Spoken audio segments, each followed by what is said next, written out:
एकीकडे आपण बघतोय मंत्रिमंडळाचा विस्तार होत नाहीये, तर दुसरीकडे महाविकास आघाडीची अडचण वाढतीये, कारण विरोधी पक्षनेते पदासाठी अद्यापही अर्ज त्यांनी केलेला नाहीये आणि विरोधकांकडून अर्ज आल्यानंतरच विचार केला जाणार आहे। विधानसभा अध्यक्ष राहुल नार्वेकर यांनी ही माहिती दिलेली आहे। तर विरोधी पक्षनेते पदासाठी विरोधकांकडे आवश्यक संख्याबळच नाहीये। विधानसभा अध्यक्षच विरोधी पक्षनेते पदाचा यावेळेस निर्णय घेतील असं देवेंद्र फडणवीस म्हणाले।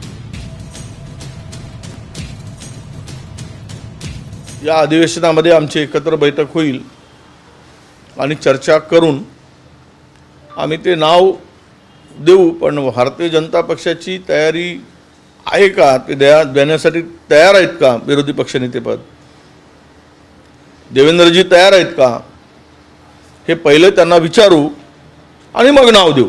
आम्ही नाव द्यायचं आणि त्यांनी ते करायचं नाही, तोंडघशी पाडायचं। यापेक्षा त्यांना विचारू मुख्यमंत्र्यांना, तुम्ही देणार असाल तर आम्ही नाव देतो, नाही देणार असाल तर नाव देणार नाही। विरोधी पक्षनेत्यासाठी तुमच्याकडे संख्याबळ नाही, नार्वेकर म्हणतात अजून अर्ज आलेला नाही। काय महाविकास आघाडी विरोधी पक्षनेत्यासाठी काही प्रयत्न करते? बघा, आता सगळे विरोधी पक्षाचे लोक नागपूरला जातील।